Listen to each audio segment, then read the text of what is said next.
going out on tour Yeah. without any of your brothers. Yeah. Well, I mean, I did mope around for a few months. Barry Gibb almost letting the music die after losing all three of his younger brothers. I look forward to going back, and I love you all very much for caring. Care about the music. The show itself is really me celebrating all those years. Has never done this before, never taken the long walk to the stage by himself. He stood there, holding the phone, knowing that whatever he said next would change everything. Not the music, not the legacy, but the promise he swore he would never break.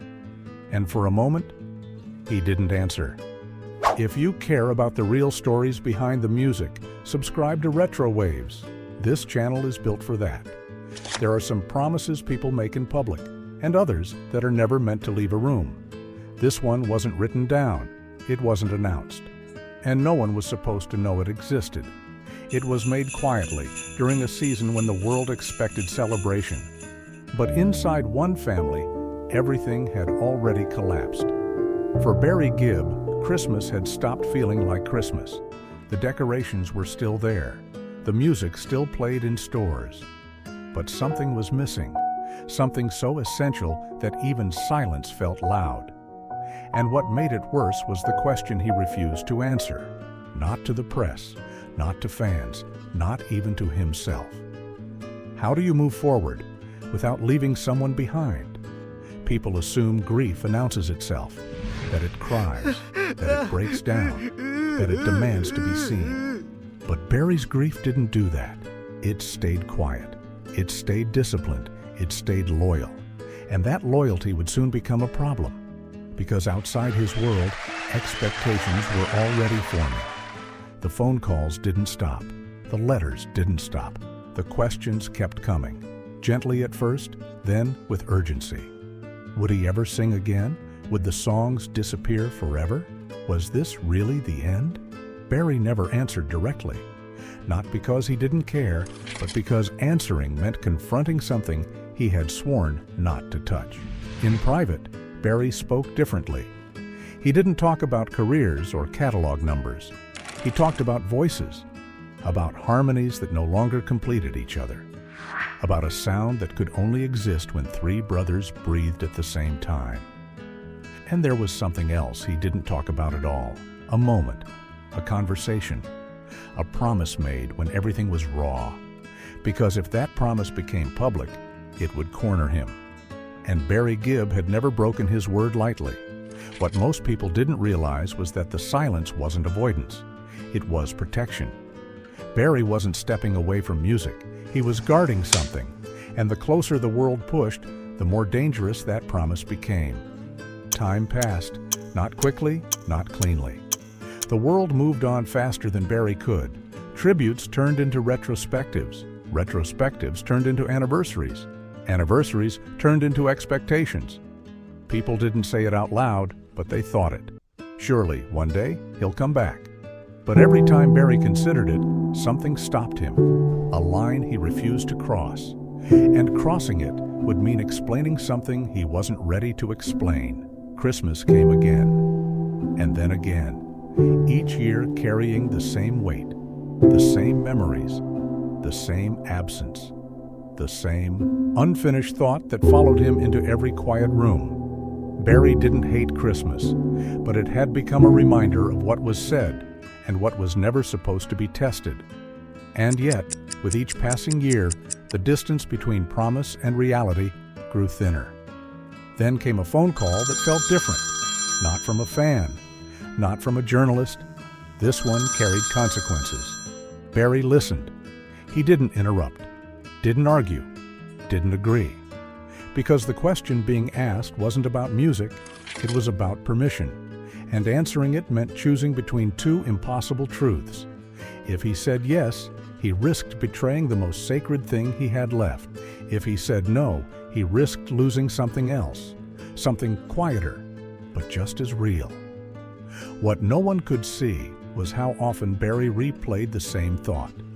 Did keeping the promise mean staying silent forever, or finding a different way to honor it? That distinction mattered, but he hadn't figured it out yet. From the outside, Barry looked calm. measured, dignified, in control. Inside, the question wouldn't stop circling. Was the promise about never singing again? Or was it about never pretending nothing was lost? Barry had never answered that, because answering it would force him to act, and action was the one thing he was trying to avoid. The call ended. Barry sat alone with the silence, and for the first time since that Christmas promise was made, he realized something terrifying. Keeping it might cost him the very thing it was meant to protect, and breaking it might be the only way to survive. But he still hadn't decided. The silence after the call didn't feel temporary. It settled, not as absence, but as presence. Barry stayed where he was long after the sound ended, as if moving might disturb something fragile that had finally surfaced. He wasn't afraid of the decision anymore. He was afraid of understanding it too clearly, because once something becomes clear, you can't pretend it isn't asking something of you. Barry didn't remember the promise as a single sentence. It lived in fragments, in the way voices lowered without agreement, in the way certain words were avoided entirely, in the shared understanding that nothing needed to be said twice. That Christmas didn't unfold. It stalled. The days blurred together without ceremony. What remained vivid was the sense that something sacred had just been sealed, not with celebration, but with restraint. Barry said the Bee Gees were over, not angrily, not dramatically, as if stating a fact that hurt too much to embellish. And in that moment, the promise felt less like sacrifice and more like protection. At the time, stopping felt like the only honest response. Continuing felt dangerous. Not because the music couldn't survive, but because meaning might not. Barry had watched enough legacies dissolve into something thinner than what they once were. He didn't want the Bee Gees to become an echo. He wanted them to remain intact, even if that meant silent. And silence, at first, felt controlled. For a while, the stillness worked. Barry retreated without announcement. No statements, no explanations. The world filled the gaps with its own interpretations. Some called it dignity, some called it grief. Barry didn't correct them. He wasn't trying to be understood. He was trying to endure. But silence is not static. Over time, it transforms. What once felt protective began to feel isolating. Not immediately, gradually. Barry noticed how the songs behaved when they resurfaced in his mind. They didn't arrive as memories of success. They arrived unfinished, as if waiting for something he hadn't yet given them. Barry asked himself a question he never asked out loud. Was he honoring the promise or hiding inside it? That distinction mattered more than he wanted it to, because honoring implies intention, hiding implies fear. And Barry had never wanted fear to be mistaken for loyalty. No one forced the issue directly. That would have been easier. Instead, the pressure arrived indirectly. In the way anniversaries kept returning, in the way people spoke about the Bee Gees in the past tense, as if their story had already ended cleanly.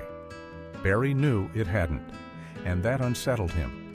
What finally changed wasn't an invitation or an offer. It was a realization that arrived quietly. That by refusing to sing, Barry wasn't preserving the truth. He was allowing the story to remain unresolved, and unresolved stories don't stay still. They harden. Barry didn't decide to return to music. He decided how not to return. The Bee Gees' name would remain untouched, not because it was fragile, but because it was complete. That distinction mattered. The songs could exist without pretending the band still did. And pretending was the one thing Barry refused to do. Standing alone again, preparing to sing, Barry felt the weight return immediately. Not excitement, responsibility. For a brief moment, he wondered if this was the moment the promise would break, because carrying something forward can feel dangerously close to altering it. And Barry was keenly aware of how thin that line was. From the outside, nuance disappeared. People saw the song's return and assumed the vow had faded. They mistook continuation for replacement, but Barry never replaced anything. He left space, space where harmony once lived, space where voices once met, and that space was intentional. Barry never pretended the loss didn't exist. He didn't fill the gaps, didn't smooth the edges. The music carried absence openly, and in doing so, it remained honest. Barry finally understood something that had been impossible to see before. The promise wasn't a command to stop. It was a commitment to truth, to never let the Bee Gees become something less than what they were. And silence, he realized, could distort truth just as easily as noise. This wasn't a loophole. It wasn't justification. It was reconciliation. Barry didn't sing because he moved on. He sang because he hadn't, and pretending otherwise would have been the real betrayal. The promise survived, not as a rule, but as a compass, guiding what he would not do, what he would not allow, what he would never pretend. The Bee Gees remained whole, precisely because they were never revived. Barry learned that loyalty isn't measured by stillness, it's measured by care, by how gently you handle what remains, and by refusing to erase the cost of what was lost. Now, when Barry sings, there is restraint beneath every note, not sorrow, recognition. He sings knowing exactly why the Bee Gees ended and why they never truly disappeared. Because the promise was never about silence, it was about integrity. And integrity doesn't fade, it adapts. If you stay for stories like this, the quiet ones, the complicated ones, this is what RetroWaves exists to tell.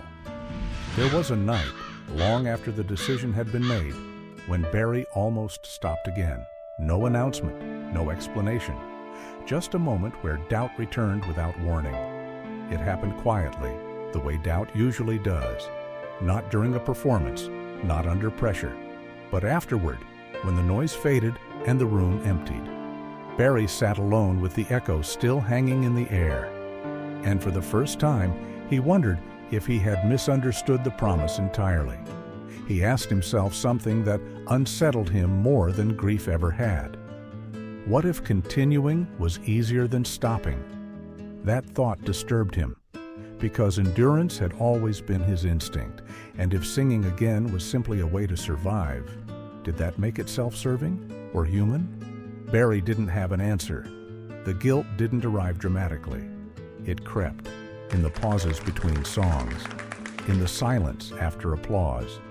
He felt it in the absence of voices that should have been there, and suddenly the promise didn't feel distant. It felt present again, watching, waiting to see if he would flinch. Barry never explained this part, not because it was scandalous, but because it was fragile. He worried that continuing, even carefully, might slowly soften the line he had drawn.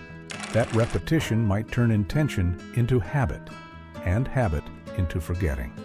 That possibility frightened him more than stopping ever had. What stopped him wasn't reassurance. It was honesty.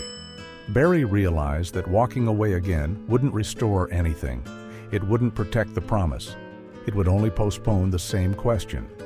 And postponement, he understood now, was its own form of avoidance. That was the moment something finally settled. The promise didn't require perfection. It required awareness. As long as Barry remained conscious of what was missing, as long as the absence was never disguised, the promise remained intact. The danger wasn't singing. The danger was forgetting why the silence existed in the first place. This realization changed how Barry carried himself afterward, not louder, not bolder, quieter, more deliberate. Because now he wasn't just performing with restraint, he was performing with remembrance. And once that clarity arrived, the question finally loosened its grip. Not because it was answered, but because it no longer needed to be avoided. Barry had found the balance, and the promise, instead of pulling him backward, was finally allowing him to stand still.